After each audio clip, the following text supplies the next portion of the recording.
Hello there, people. How are you doing?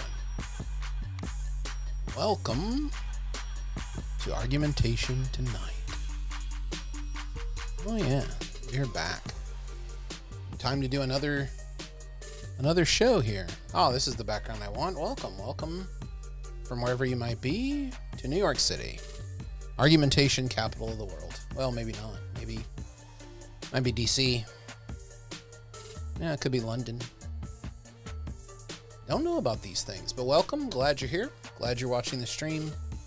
For the next 2 hours, we're going to go over readings for my class about argumentation and what exactly is it. And this episode, we're starting to get into some of the more juicy stuff, some of the more controversial stuff about argumentation, even though I think a lot of the readings have been kind of controversial, actually. But we're going to start to get into a discussion of fallacies, maybe in the second half of the program tonight.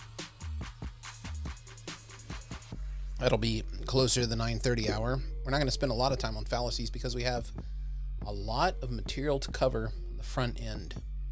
So about half this unit's on the fallacies. But fallacies are always incredibly attractive to people. I don't know why that is. I've always wondered why that is. And I have some speculations about that. A lot has been written about the fallacies and a lot has been said about the fallacies. And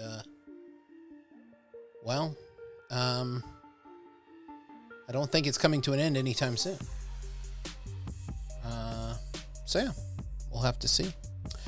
And also, tonight on the program, very exciting stuff happening where I'm going to try, emphasis on try to create some live calls and get some people on the phone and talking about argumentation with us, asking their questions. That number will be available shortly on the screen here. You can call it. US number. You can call it. Now, I don't have like a fancy phone bank or anything, so you might have to call back. But we will be putting that number up there after the first segment. Get your comments, questions, ideas out there about argumentation and what you might want to say about it. I'm glad the stream is shaping up here. It was not looking good there. Not looking good there for a second, for a hot minute. I wonder why Discord isn't showing that I'm streaming. If you're on Discord,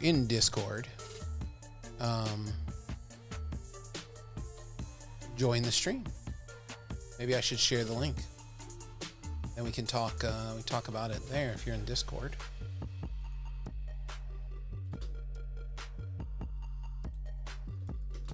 All right, there we go. Maybe some of the Discord peeps will pop over and chat. And my argumentation class, they probably should be reminded, since this is like directly pertinent to them.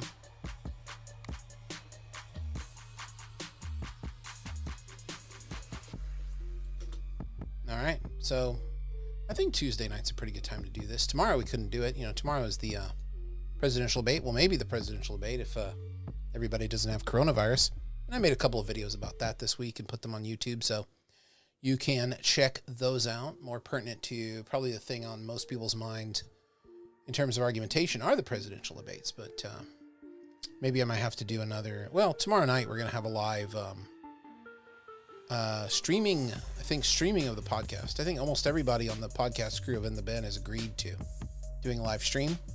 So look for that right here in this place. I'll be putting it here, and we'll be doing a live chat with, I think we'll do callers again, but I mean, the thing about doing callers without screening is I wonder if I'll get banned, or get a warning. Probably get a warning. But I guess I could always just hide the playback, right? That would solve a problem like that. I mean, I don't think I'm popular enough to get a whole bunch of horrific trolls in here, but you never know. People are, trolls are looking for that kind of stuff, But anyway, phone calls later. For now, we're going to talk a little bit about Christopher Tyndale's book, Rhetorical Argumentation, which we've been working through in the class, and We're already up to chapter 5. So I think maybe what we should do, bring the music down here a bit, is, really think about what it is that Tyndale is trying to do here in this book. Because we've looked at 3 chapters now. Now we're into the 5th chapter already. And we'll have to look here and see. Where is it? I don't think this is what I want, but this is a good thing to have up here.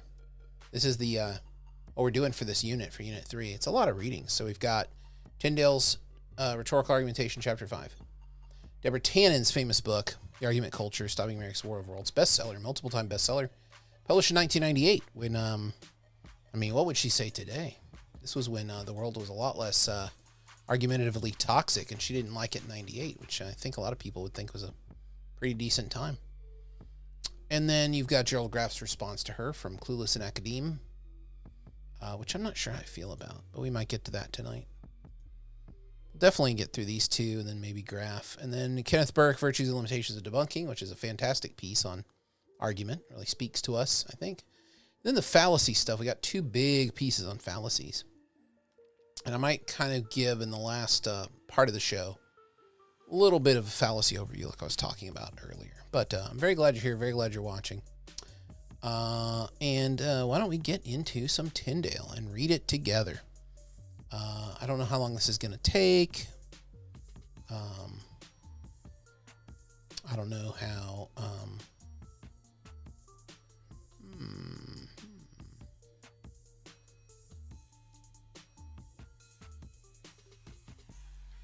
There it is. All right. So I don't know how long this is going to take, and I don't really know how long we'll spend on it. But if you find it useful and you want to ask questions, by all means, we'll go through it line by line and kind of talk about it and see what people think about Chapter 5. So for those of you just joining us for the first time, or maybe you've been in the class, you've been reading some of the other chapters and stuff of Christopher Tyndale's book. This book is one that... if we go through it, the first couple of chapters were about the nature of the study of argumentation, the nature of study of rhetoric, and what was bad and good about both of those. So the thing to know is that argumentation, traditionally, has always been the province of the philosophers and the logicians and the people who look at thinking clearly in the name of thought, or thinking clearly so that thought can benefit, not necessarily any particular person or group of people, maybe humankind, so humanity would benefit. But they're looking at argumentation to be kind of a pure process of something that extracts or refines or polishes the truth out of something. And in the traditional study of rhetoric from the ancient world up until today, rhetoric has always been focused on people first. I think even in the elocutionary movement, which is kind of like what a lot of rhetoricians like me think of as the dark ages of rhetoric, when rhetoric was really just kind of about sounding pretty, having the pretty words that would, packaging stuff you learned somewhere else. I think that even that is sort of people-focused. But it wasn't really focused on sort of creating knowledge or knowledge creation as such, right? So that's the first 2 chapters. And then chapter 3 was about figures. And this chapter was kind of weird, right? Where he's saying style can be an argument, which I think to us, we might not blink an eye at that. We might go, well, why would you spend a whole chapter on that? That's really kind of what he's saying. He's saying things that are rhetorical flourishes, or things that we think are style,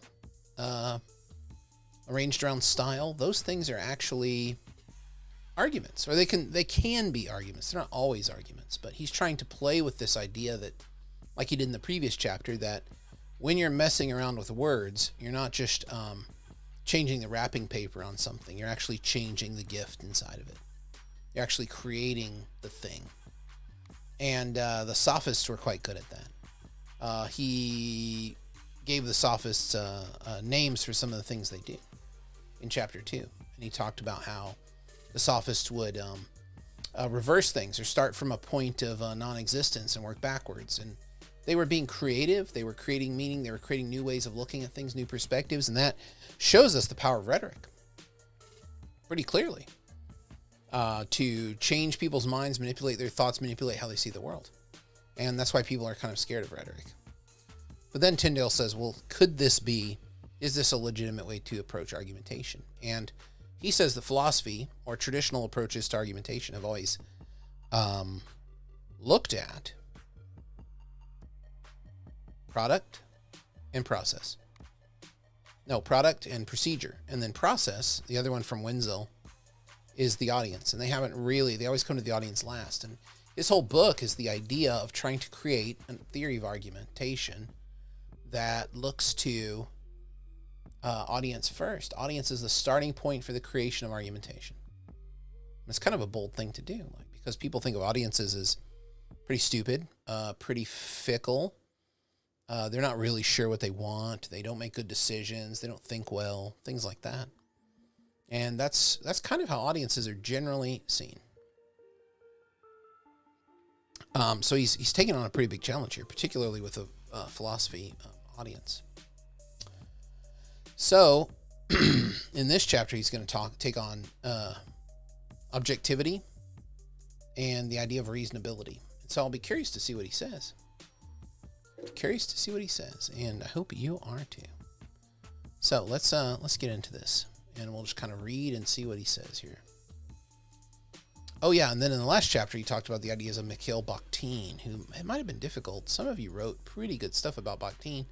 But Bakhtin is a theorist of language and meaning who says that the most important thing about literature is that it dialogizes our language, which is it shows us the different ways people speak their reality into being. And then those things conflict in ways that make us think about our own articulation of reality differently. They provide us more materials to use in our speech. So, kind of an interesting thing. Okay, so let's get into the text here. He starts off, he says, Bakhtin's theory of dialogical relationships opens up our ways of thinking about how arguers anticipate and incorporate the ideas of their audiences, and how the argumentative context is alive with the contributions of two or more parties. So remember, argumentation isn't one person telling other people how to think, it's a give and take. An arguer is always assuming and reacting to the audience is contributing things to it. Even and especially when the arguer is creating their argument, they're thinking about the audience and what the audience has to offer and add into that.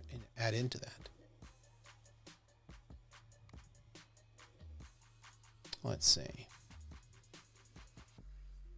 Oh, Alan, it's okay. You can be on Twitch. But I'm glad that you popped in. Very good to have you here. Good to have all of you here. Feel free to use the chat, ask questions, or make comments as you want. Each of two primarily opposing views is influenced by the view that it opposes. That's very like yin-yang, kind of Chinese philosophy here. Thus, dialogism enriches not just our understanding of context, but also the contributions of rhetorical audiences. But such audiences themselves present us with a plethora of challenges. Yeah, that's true. So, when you're trying to think about audience, there's a lot of challenges of how to figure out who they are and how they judge and how to make them judge properly. But I don't know what he's going to say. Let's see. In particular, they raise a central question of assessment of how argumentation ought to be evaluated and judged. The next 3 chapters will take up this issue in different ways. Audiences also raise questions of exploitation, prejudice, objectivity, and relativism. Those are all big terms in philosophy. Really big, sort of important terms, I think. And those terms are ones that are pretty negative, So whenever you're thinking about arguing in front of an audience, a lot of people think, well, I'm going to exploit the audience. Anybody who's arguing is exploiting the audience. They're trying to trick them, try to manipulate them. Manipulation might not be so bad, actually. We can talk about that later. Manipulation might be a normal and healthy way that humans interact. It has a negative context, but I think we're definitely all against exploitation. Prejudice, that means, favoring one particular view or favoring one particular type of thing over another one. Objectivity, now that's an interesting, is objectivity a negative thing? You might be surprised to see what Tyndale has to say here. And relativism. Relativism meaning, well, if it's okay for me, then it's okay for me, and what's okay for you is okay for you. It's very difficult to run a society based on relativism. Relativism is a problem because you could say, hey, do what you want. What's okay for you is okay for you. What's okay for me is okay for me. And it's kind of a popular view these days. It's like, well, my opinion is, and you can do what you want. Obviously, you're free to have whatever opinion you want. But what if that opinion is harms people? What if that opinion harms society? Are you free to have the opinion then? So it's kind of a difficult nut to crack, I think. We obviously would want people to freely hold and share their opinions, but at the same time, we wouldn't want people to be completely relativistic. We wouldn't want them to say, well, this works for me, and I'm sorry it doesn't work for you, but I'm going to do it anyway. We want to have compromise, things like that, right? So those are big problems. In many respects, these questions can reduce to the central one of objectivity. When dealing with audiences in attempts to gain their adherence or bring them into a position where they persuade themselves of the value of what has been presented to them, remember, that's his idea is that persuasion is not really the way to think about argumentation. It's an aspect of it, but it's a very minimal aspect. What it is it's about creating something together through a process where the audience realizes that they need to kind of change what they're thinking or doing. Kind of it's an odd way to think about argument, particularly from the way that we think about arguments. Just in everyday life, right? We think, well, I'm going to get into an argument, I'm going to win, right? How do we insist on some measure of objective standards of reasonableness? Okay, so how do we all agree on what's reasonable? And to put the problem in its most acute form, from where do we derive the principles that govern good argumentation? Okay, so two separate questions for this chapter. How do we share an understanding of what's reasonable? If you've ever talked to another person, I think you can understand how difficult that is. Whoa, that made the text really big. Is this okay? I think this is going to be okay. It's probably better. Let me know in the chat if you like the big ass text. So there's that problem, right? The first one. And then the second problem is, well, maybe it's the same problem. He's saying it's the same problem, put it in more acute form. Where do we derive the principles that govern good argumentation? So good argumentation for him would also be reasonable. That's an assumption he's making there. Something to think about. Welcome, everybody. Wow, a lot of people came in here. Welcome, welcome. Hope you're enjoying. We're just getting started here. Please use the chat. Ask your questions. Happy to answer them. This turn in the investigation may strike some readers as odd. I've been stressing the subjective and intersubjective in the previous chapters, and now I seem to be turning toward a more traditional sense of objective standards that somehow govern us. So he's saying that argumentation has always been sort of subjective, intersubjective, what we share with the audience, and what people see us doing, what the arguer sees the audience sees the arguer. So intersubjective is actually, I think, and this is going to be kind of a controversial opinion here, I think intersubjective truth is what most people mean when they say objective. They want something that's verifiable by many different people. No matter where you are, where you're from, you can stand and look at the thing and come to the same conclusion. Or you would think about it the same way, which also comes with a standard of reasonableness. But that's very hard to do. Most people just look at something and they decide what's right about it, and then they think everyone else is dumb if they don't agree with them. But intersubjectivity requires some inquiry and some little bit of chat. And people aren't really willing to do that these days, are they? Doesn't seem like they are to me anyway. All right, thanks, Alan. Text size is good. Alan says good. So, and then objectivity. I mean, Tyndale's right. This word objective carries with it a huge amount of baggage from philosophy about that it shouldn't be what I want or you want. There should be objective standards for a good argument, whether we like it or not. And the objective good standards of reasonableness should be things that deny or deflect a lot of human nature. That's kind of the traditional philosophical approach to reason. And we're going to be reading later in the term some recent evolutionary and cognitive psychology research that seems to indicate our traditional philosophical sense of reason is highly flawed. We think of reason as natural and part of an evolutionary process of the human mind, but the evidence seems to indicate it's something else. Something very different. But anyway, I don't want to get too ahead of myself here. Argumentation and communication must always confront this tension in some way. We want to give free rein to audiences in their evaluations and decisions, and the invitational stance of the rhetorical argumentation discussed in this text accommodates as much. Right, yeah, we want to make sure that they decide freely, right? That's ethical principle. It's not, I think, Tyndale, I think most people would say, if the audience feels threatened in some way to agree with you, that they're going to experience some kind of harm, not necessarily fear, that's leaning more towards a fallacy, but let's say that they're going to be shot or abused or thrown into prison if they don't agree with you. You have that kind of power. Well, then that's illegitimate argumentation. That would be coercion. And the use of power to get what you want, which is rejected by most everyone who studies argumentation. And obviously, we would want the maximum amount of free agency to decide what it is that the audience decides, right? We wouldn't want to trick them. We wouldn't want to make them decide on fear or pity alone, right? That would be like a fallacy, or ad baculum, that something terrible is going to happen to them. Or they're scared. They're like really like an appeal to fear. They're really scared of what might happen, so they agree. And he said, this has been my position in the book. But at the same time, theorist worries whether this means anything goes as long as it meets the goals of anticipation, involvement, and response between arguers and audiences. This is the ancient question of pandering. Pandering means you tell the audience what they want to hear in order to get your way, which is also obviously ethically, well, I wouldn't say obviously, we can debate it, but it's illegitimate. I mean, there are questions of times when you might want to do that. And in fact, contemporary psychology has kind of entered the world of political persuasion and argument because things are pretty dire right now. No one can even have the initial conversation meant to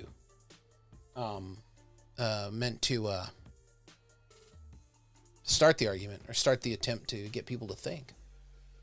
So they're getting into it. There's a best-selling book called Nudge that I've talked about a lot. I might have talked about it on this channel, actually. Nudge is a book about how do we get people to do good things by sort of manipulating the text. And one of the big things that book makes a point of is the order of choices makes a big difference. So if you're third or fourth on a list, you're more likely to be chosen regardless of what it's about. So they suggest putting healthy options on kids' school lunch menus. Healthy options, third or fourth, and the kids are more likely to choose apple slices or vegetables over, pizza or chocolate milk or something like that. They do this research. So the question is, if it's good and it leads to a good end, why would we want to support someone's free will or agency of choice over an argument? Why wouldn't we just want to cut to the chase if we know that it's good? And I think the answer to that, well, I mean, I don't want a spoiler alert. We can talk about that. That's a hanging question. Kind of a spoiler alert there. It's kind of a hanging question in the air is, why argue at all if you know it's good? And I think the answer is kind of obvious, which is that, just like Douglas Enninger told us last time, in the last unit, there's something about holding a kind of a faith for argumentation that allows you to explore whether your ideas are really good. And did you miss something? Something left out? And everyone, by virtue of having a human mind, has the capacity of finding something missing or absent or lacking in the thought or the position of another. And it's very important that we subvert that to some kind of a process that allows us to explore without being too firm, right? To honor a commitment to change our mind if the evidence is good. I don't know. I don't remember it talking about anchoring, Alan, but that's an old marketing trick, right? That's a very old marketing trick. That's like the opposite of the loss leader, right? The anchoring, right? I put very expensive things out there so that the cheap one, which is actually probably pretty marked up, like the $500 bottle of wine might be a very reasonable price for that, but the $75 bottle of one might be like a $10 bottle of wine. You're just making money hand over fist. But wouldn't that be unethical? But you might say, yeah, but this is how you make money. Well, then wouldn't our methods of making money be unethical? You get pretty deep pretty fast on these questions, kind of scary. Welcome, everybody. Man, the channel is filling up. This is great. Should we not feel uncomfortable, for example, at the license this may seem to give the propagandist who strives to manipulate, or the promoter of hate whose discourse is welcomed by a like-minded audience? Wow. When did you write this book? Yeesh.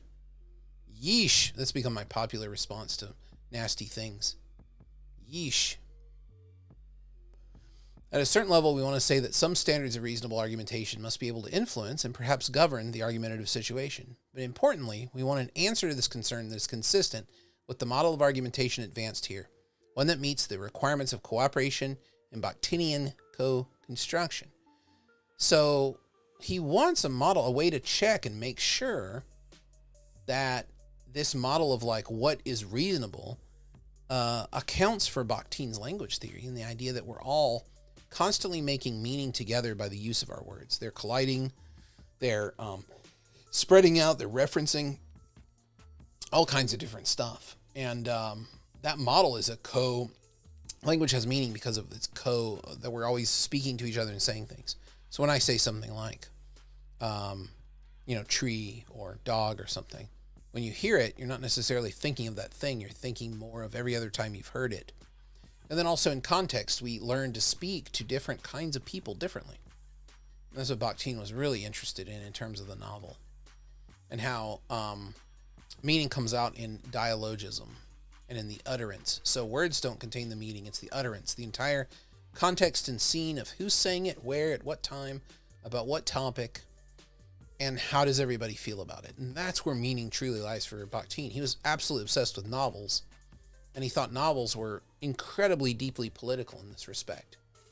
Not just that he studied Dostoevsky almost exclusively, but that it was incredibly important to look at novels as a way to really transform the way people speak by showing people how meaning could be different by exposing the different ways of speaking in the world. So he wants that. He wants to preserve that. Tyndale wants to preserve that, but he also wants to preserve a standard of reasonableness to avoid hate speech and propagandists and people like that who cause nasty things. Are they allowed to be in the world of legitimate argument if they're preaching hate or if they're a propagandist or something like that? So yeah.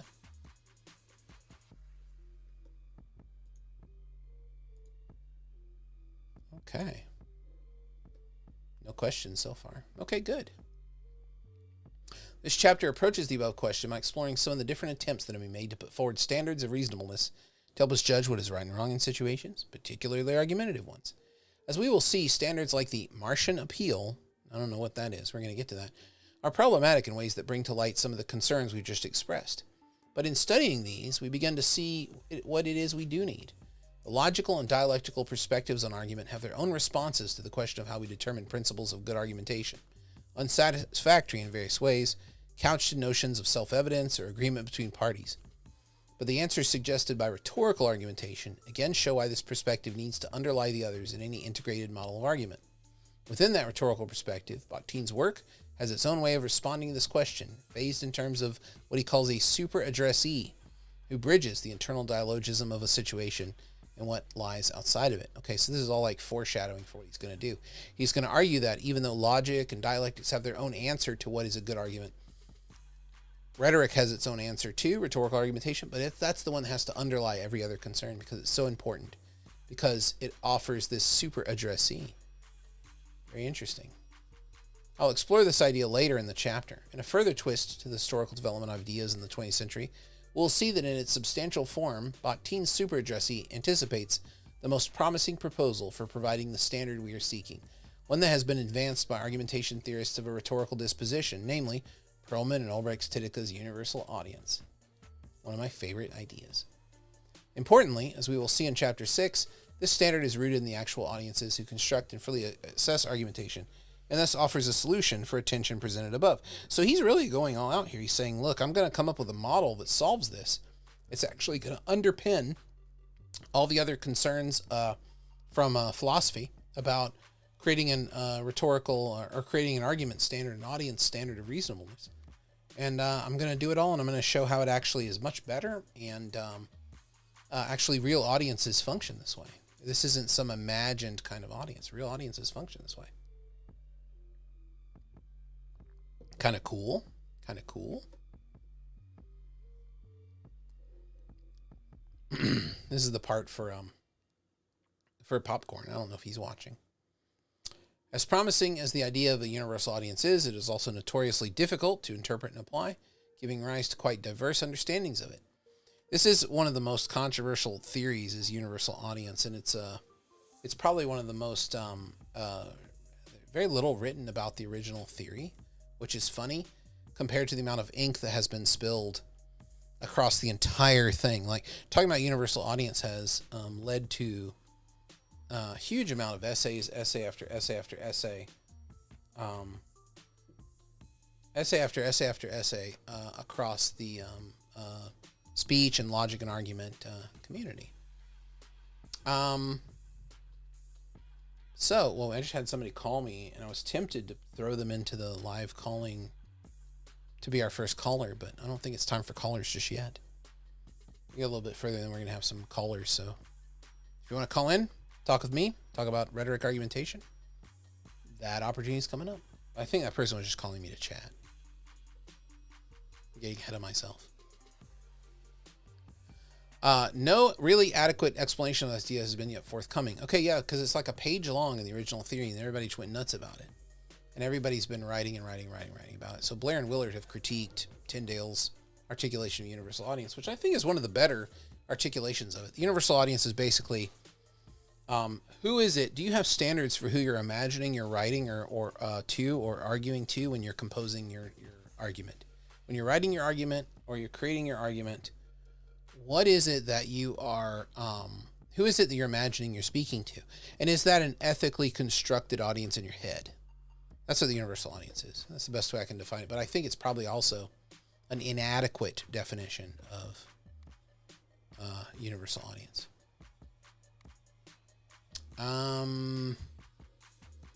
After considering the parallels between the universal audience and Bakhtin's super addressee in this chapter, Chapter 6 will take up the criticisms of the universal audience and show a response to criticisms, blah, blah, blah, blah. That's like Chapter 6. And we'll approach this problem by looking at one of the more extreme devices used to suggest objectivity in argumentation. This is not an explicit standard that is openly evoked with credentials laid bare, yet it is the lack of this openness that lends it a certain rhetorical force, while at the same time indicating the problems of its use. The device in question is what I will call the Martian standard.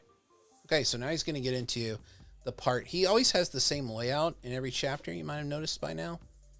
He'll set up kind of what he wants to argue against before he gets into his own idea, and he'll say, here's what people are doing. Here's what people are out there doing and saying, and here's what's inadequate about that understanding of that definition. So he's about to do that. He's about to take on philosophy and say this thing he calls the Martian standard of objectivity is a pretty flawed way to model objectivity, and he's going to try to persuade us of that.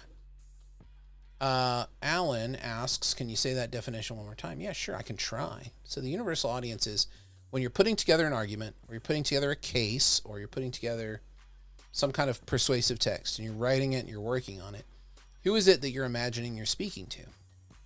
Now, you might very well know who that group of people is. Maybe it's the 20 people in your department or your division, or maybe it's like your boss's boss or something, but the way you're imagining their capabilities of thought and reason and stuff like that has to be carefully balanced. You don't want to shortchange them and provide argumentation that would be pandering or idiotic, but you also don't want to overestimate their capabilities.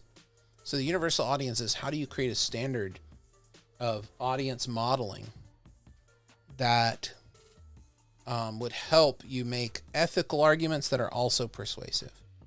Because the problem that Perlman and Ulbricht-Stidicka are facing in their book, The New Rhetoric, is that in The New Rhetoric, the thesis is, what's argumentation? It's whatever the audience is. Anytime you aim at the audience to change the audience.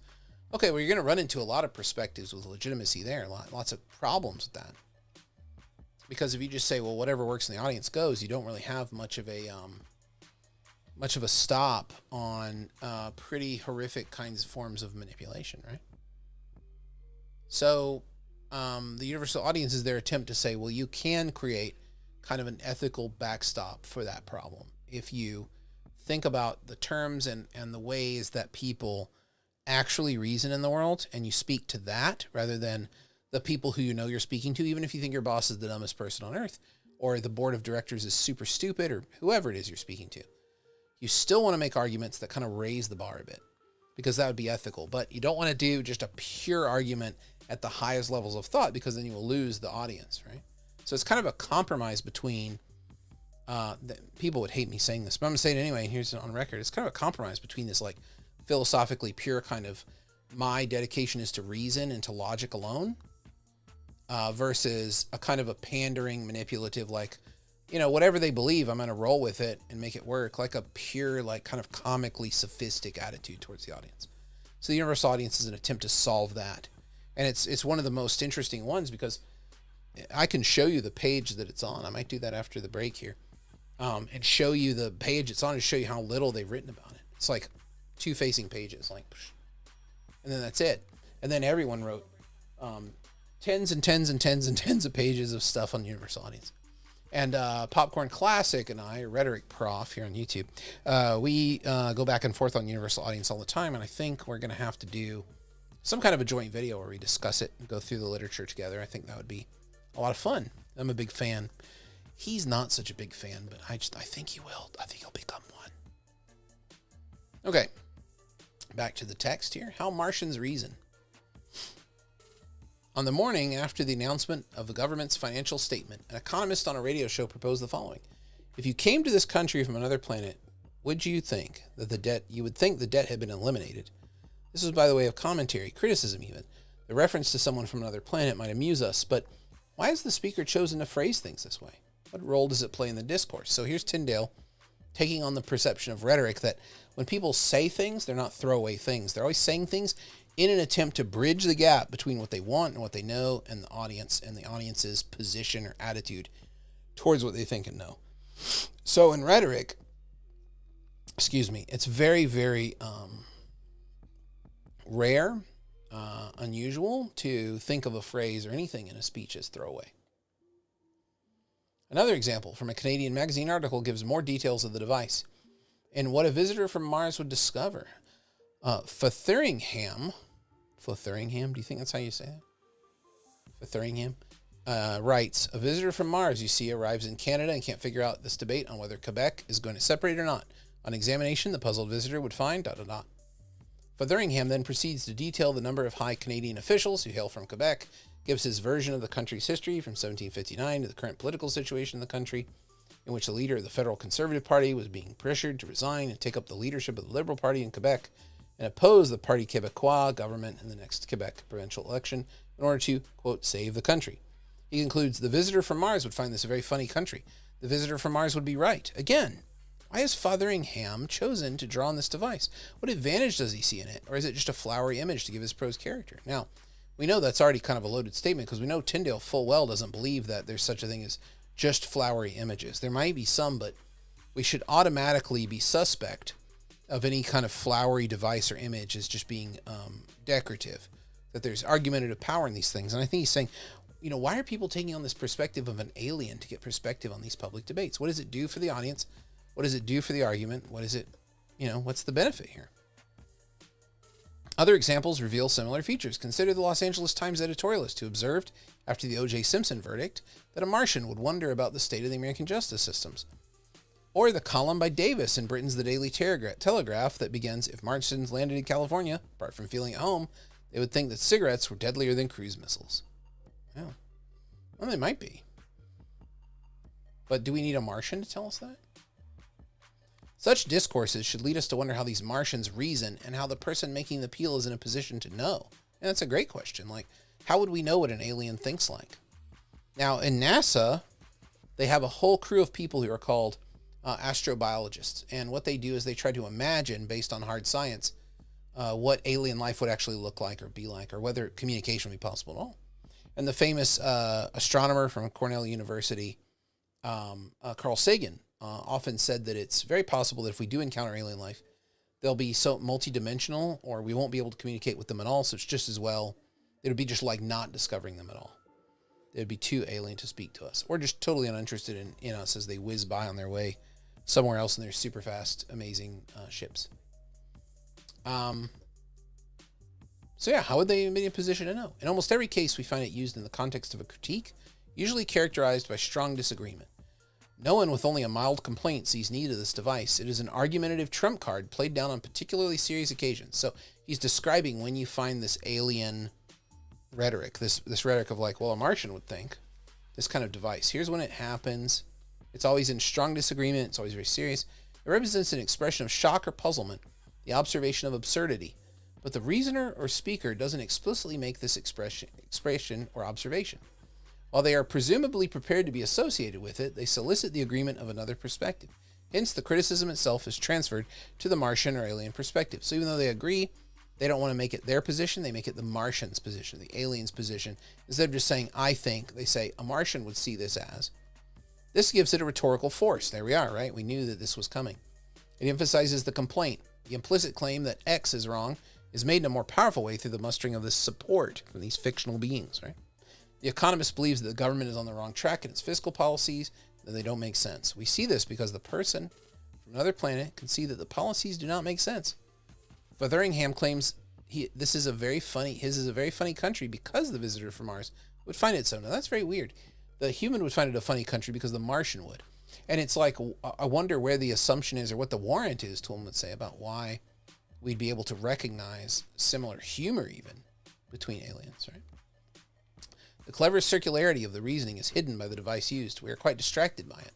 Again, the situation with which Fotheringham is at odds does not make sense to him. Presenting it from a totally other perspective emphasizes that. So when we use this device, it might be that the situation doesn't make sense to you, so you feel like an alien maybe. Presenting it from a totally other perspective emphasizes that. And the O.J. Simpson decision made a mockery of the American justice system, according to the editorialist, because it would even move a Martian to wonder about it. They would care about our justice system or even understand a concept of justice, right? In each case, the appeal stands in lieu of giving concrete justification for a position. In each case, we can see the Martian represents the sensible, or what is deemed the reasonable position. So this is actually a very clever device that I think Tyndale is calling circular reasoning.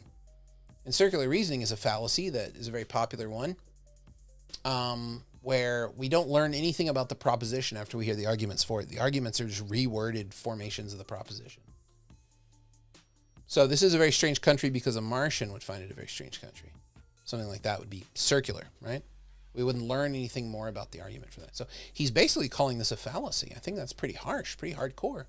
But then he backs off a little bit and says, well, actually, it's a very powerful rhetorical device because it creates a fake support for a position that you already hold as the writer. And then he says it creates a standard of reasonability. This thing stands in as that. And I think this is kind of a powerful thing. It stands in lieu of giving concrete justification for position. So you see, if I just speak about what the alien would think and how the alien would think is weird, I don't really have to provide a lot of concrete examples. I don't have to provide concrete evidence. I don't have to provide concrete reasons. I can just say the reason is that an alien would find it odd. And aliens somehow are reasonable. I'm not sure why or how, but we're going to get into that. But I mean, it is a great example of rhetorical device that has a lot of power, because you could read something like that and be totally persuaded by it and not realize that the arguer had not provided any kind of justification or support. I think it's fantastically interesting, right? So Martians reason reasonably. See, that's circular, right? But that's no answer at all. Rather, Martians reason reasonably according to a human standard. And here a human is nicely equivocated upon. Equivocation is a fallacy too. It's the idea of using a word that you know has multiple meanings that you should specify, but you use it in this vague way just to kind of get your way across. So it's like, we got to attack these people because they hate our freedom as Americans. And everyone nods. They're like, yeah. But like, what do you mean by that? What freedom do they hate? What do you mean by freedom? What's American freedom? How would you define that? These things don't appear in the equivocal rhetor's words, right? The equivocal fallacy. It's nicely equivocated upon because what might appear as a general standard of human reason is in fact a particular one, that of the person making the appeal. Somehow, in the transition to the Martian perspective, the particular view of the speaker is exchanged for an objective standard. So we go from particular to universal and then back. Even though it's just the person's standard, this is a trick to make it appear more objective. The Martian appeal is an attempt to create the appearance of objectivity. Even though we might think we know how the Martian reasons and agree with the point, the standard as a standard has no substantive content, and thus is not accessible to real critique. So the standard, if you think that standard is the reason why you would agree, that's not good enough because the standard doesn't have any justification behind it. But you can still agree. But he's like, this isn't a very good standard for objectivity. We need a different one. Alan says, would one way to say it be that there's no form without function? I'm not sure what you mean by that. I think that there's no sense of reasonableness unless you do have a kind of a standard for what it is. But what's curious about the Martian is that it looks like it provides a standard, but it doesn't provide anything juicy at all. There's really no standard there at all. It just kind of provides the writer's point of view and actually gives them kind of a free pass to kind of not provide a lot of serious justification. Because if you're going to make those arguments without the Martian objectivity, and it's more than just a kind of an ornamental speech thing, you're really kind of foregoing your responsibility to provide some substantive stuff. The tack I'm exploring here should not be confused with that taken by adherents to the Martian school of poetry, popular in the later 1970s and early 1980s, in spite of a basic similarity presenting an alien perspective. I don't know what in the world. The name of the school is taken from the British poet Craig Rains. A Martian sends a postcard home. In this poem, everyday things are themselves made to appear alien when viewed from a perspective that is innocent of all cultural, social, even human meanings. Thus, Rain evokes the strangeness of automobiles by describing a Model T as a room with a lock inside, the key to which frees the world to run past the window like a film. That would be kind of like what a car would be like, yeah. Okay, this is all kind of weird, like he's talking about. I don't want to critique these weird poets. I'm not really talking about them. They're cool. This is a positive, constructive use of Martian strategy that invites us to rethink familiar things and relationships we take for granted. So there's kind of a creative, innovative way to use the Martian idea to help us question the world. But it's not, for the most part, this is not presented as a strategy of reason and judgment, the ways that interest me in this chapter.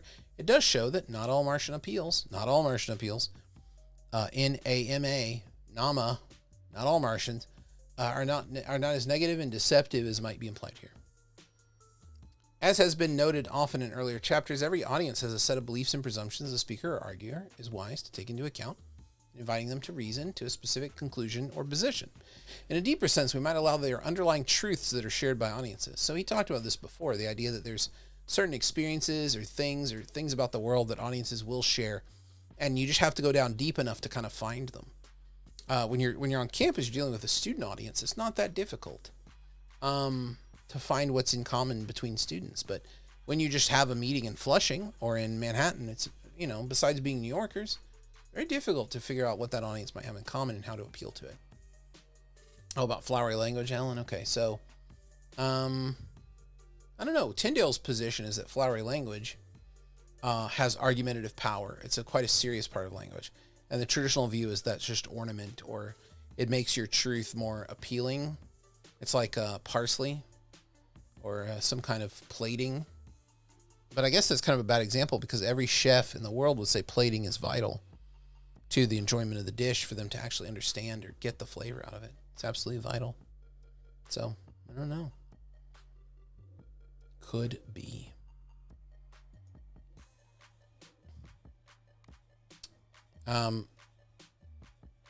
Let's see. While these may change over time, they are more resistant to such forces and form the basis for constructive discourses between audience. Community values, national values, the value of things like science or myth or religion to explain the world. Those are very hard to peel away from people. That's what you say.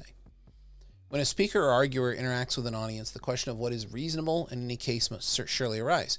We feel, for example, that some prejudices held by specific audiences are unreasonable.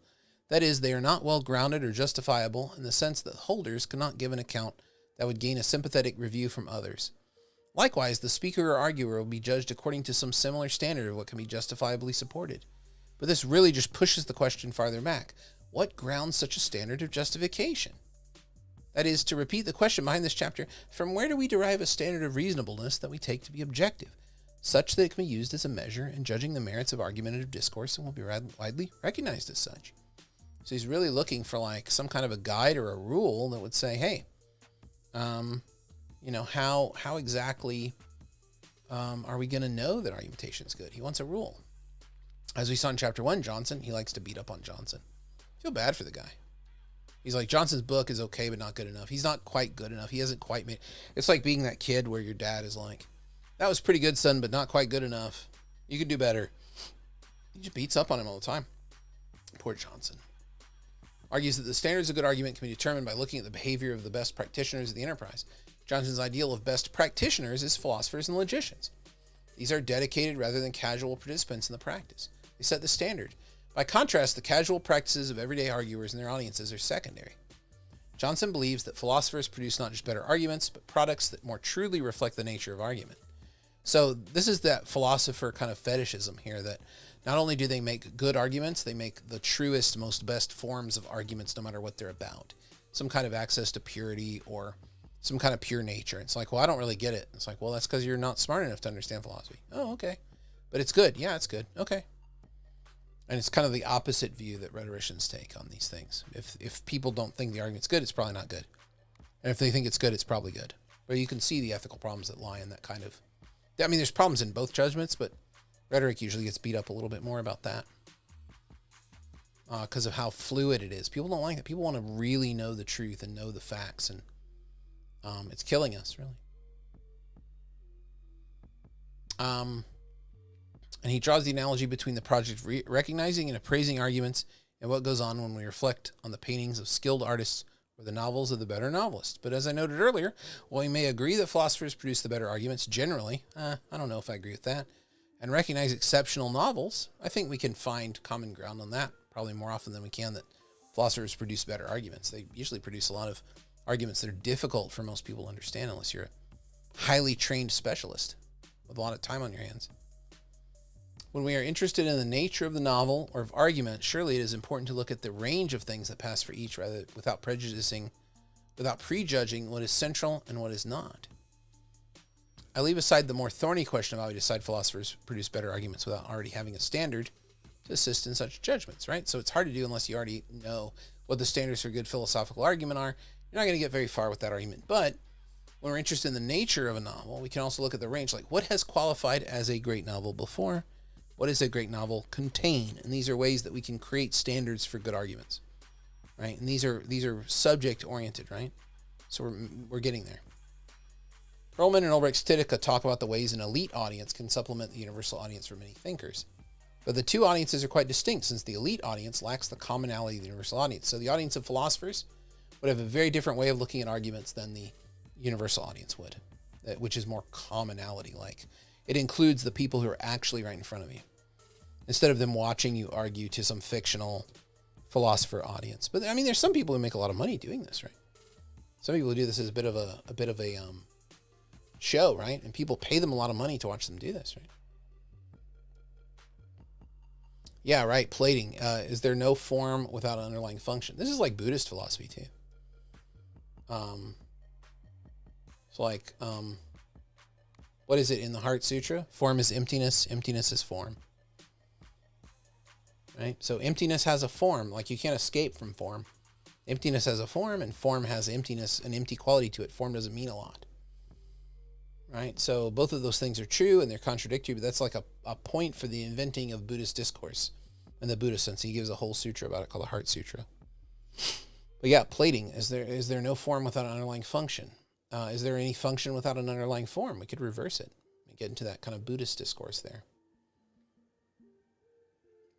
But in terms of argumentation, I think that what Tyndale's definitely after here is some kind of a form that captures the actual function of argument, but also creates standards so it's not abused or not used incorrectly or poorly. Maybe incorrectly is the wrong word. Maybe it's poorly is the word that he's looking for. Perlman and Ulbricht's Titica recognize what the elite audience often represents as a model to which people should conform. It is the ideal of knowledge and opinion. But on these terms, it is difficult to see such an elite audience arising from particular audiences in the way we will see a universal audience doing so for them. Perlman and Ulbricht's, rarely will you have an elite audience. I don't know if you ever really will, because even if you're in a room of experts, they're all so different. You got to kind of think in terms of universality. Perlman and Ulbricht's Titica recognize this, noting that the elite audience embodies the universal audience only for those who acknowledge this role of vanguard and model. Otherwise, and this is how Perlman and Ulbricht's Titica consider it, is no more than a particular audience. So if the elite audience embodies this kind of like vanguard role for the universal audience, then it's valuable as elite. But otherwise, it's just a particular audience. They're not more elite than anybody else. So if you have an audience who really valorizes science, then scientists serve as this elite audience that can help you make your claims. But he's getting into a lot of specialized stuff that he assumes we know, but you might not know. We haven't really talked about universal audience in a very formalized way, have we? Not yet, anyway. Maybe soon. All right, the Martian Standard and the problem of evaluation. So far we see that the Martian Standard allows us to avoid giving any kind of solid evidence, things like that. I think maybe I'll take a quick break and come right back. Don't go anywhere. And then I might open up the phone lines too, and maybe we can talk about this as we're reading it over the phone. If you guys have some burning questions, any questions out there so far, you can type them in the chat. You don't have to call. You can type into the chat, put your questions there. stuff like that. Pretty good. I will be right back. Don't go anywhere. Argumentation Night will continue right after this.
Hey, everybody.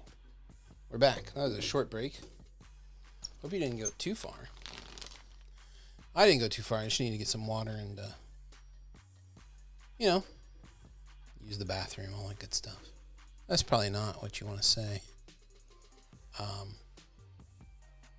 about this kind of stuff. Welcome to hour 2 of Argumentation tonight.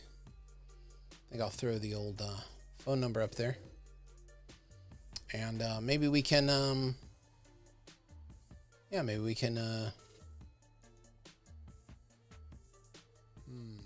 stream is looking bad, guys. Hopefully you guys are not experiencing all the problems it says the stream is having. Oh, I can see what the problem is. It's not working too well on my end. Well, anyway, it feels like we're ready for hour 2. And I just wanted to put up there, I think we've got...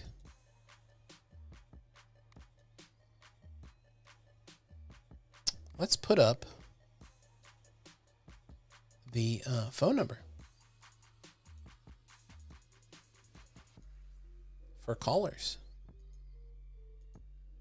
And that way you can call if you have your, yeah, there we go. I don't know if you can see that. Let me make it a little smaller and kind of, there we go. So that's the number for commentary. If you have anything that you'd like to ask or talk about, that's the number. And I'll be manning the phones over here, which is kind of a scary proposition. But yeah, we're going to see what happens. And hopefully it will work. If it doesn't work, you can just put your idea in the chat. I'll answer it there. But this is my first time to try to take live callers. So If you have a comment or question, please call the number on your screen, and we'll chat about it. But until that time happens, I think we need to get back to Tyndale here, talk a little bit more about what he has to say about Martians and Martian objectivity. This is not what we wanted.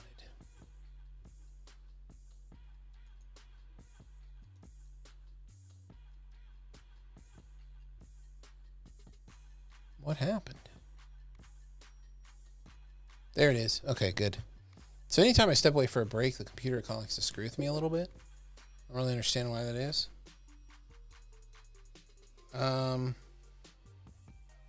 We did have somebody call us. That was earlier, right? So anyway, waiting for a call. 347-470-5281 is the number. I think I'm probably going to regret giving my phone number out on YouTube, but I don't know. I've made bad decisions before and they've turned out okay. So we'll see what happens. And if you do call, you might want to turn down your computer speakers a bit, because there is a bit of a delay, it looks like, tonight. So, yeah. Don't know what's going to happen with that.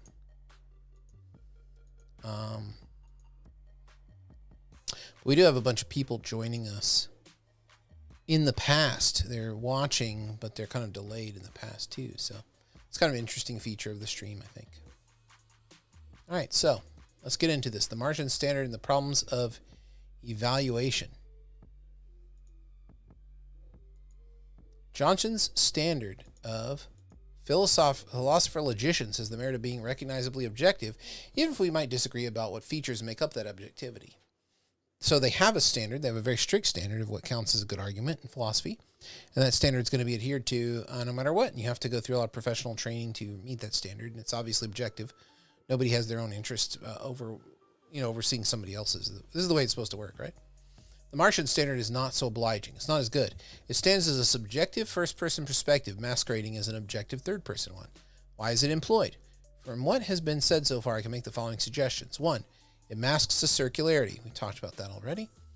We don't really know any more about the Martian, the point of view of the thing when a Martian's involved than if it wasn't. 2, it creates an aura of objectivity such that the speaker can feel immune to some kinds of criticism. Like somebody completely outside of the situation would think this was nuts. You don't really need a Martian to do that. It's also a good way to dodge criticism. And 3, it gives the speaker control over that standard. The last point is important because unlike the kind of third-person standard provided by Johnson, the Martian perspective is not subject to any preformed consent, such that we would respond that actually it doesn't allow this or that case or has been misinterpreted. There's nothing to misinterpret since the speaker has granted him or herself free license to create the perspective. So there's absolutely no debate or no consideration of what a Martian would think like or what any alien would think like or whether they would even be able to communicate with us, which is what I was sort of saying earlier.